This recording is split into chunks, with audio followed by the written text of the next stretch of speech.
손임성 경기도 도시주택실장 28일 도청 브리핑 사진 등호 경기도청 제공 경기도가 용인 반도체 국가산업단지 일원에서 발생한 대규모 불법 부동산 투기 사건을 적발했다. 이번 수사에서 위장 전입 허위 서류 제출 기획 부동산을 통한 무허가 거래 등 불법 수법이 다수 확인되며 총 23명이 검찰에 넘겨졌다. 거래 규모는 약 134억 5천만 원에 달한다.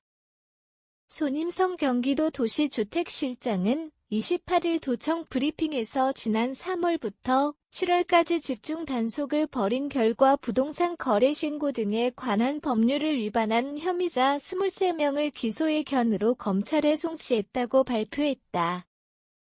앞서 정부는 2023년 3월 해당 지역을 토지 거래 허가구역으로 지정했다.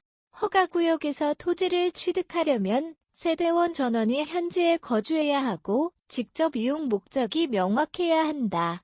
그러나 적발된 이들은 위장 전입, 허위 토지 이용 계획서, 농업법인 명의 악용, 지분 쪼개기 등을 통해 불법적으로 허가를 받아내고 거래를 진행했다.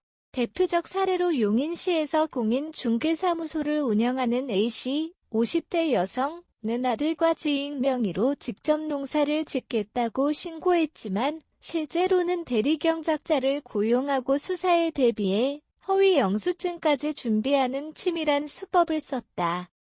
또한 수원에 거주하는 B씨, 40대 여성은 배우자와 함께 용인 남사읍 원룸에 허위 전입 신고를 한 뒤 허가를 취득했으나 실제 거주는 확인되지 않았다.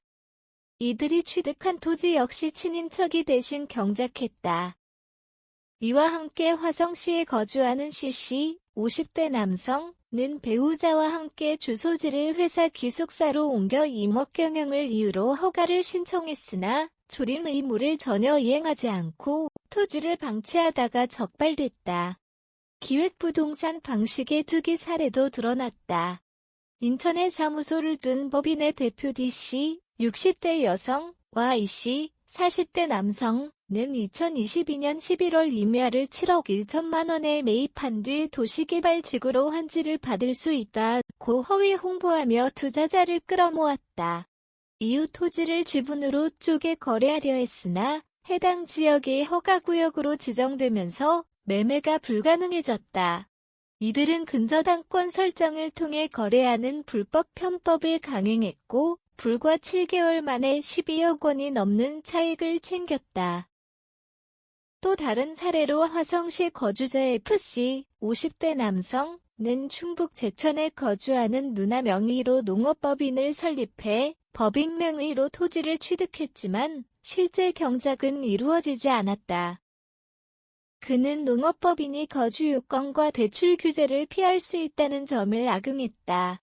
현행 부동산 거래 신고 등에 관한 법률은 부정한 방법으로 허가를 받은 경우 2년 이하의 징역 또는 계약 체결 당시 개별 공시지가의 30% 이하 벌금을 규정하고 있다. 손임성 실장은 불법 투기를 통해 시장 질서를 교란하고 부당이익을 얻는 행위에 대해 강력히 대응하겠다며 연말까지 청약 경쟁률이 높았던 아파트를 중심으로 부정 청약에 대한 수사 결과도 발표할 예정이라고 밝혔다. 경기도는 용인 반도체 국가산업단지 내 불법 투기 사건을 집중 수사해 23명을 검찰에 송치했다. 이번 단속은 위장 전입, 허위 서류, 지분 쪼개기 등 투기 세력의 전형적인 수법을 확인하는 계기가 됐다.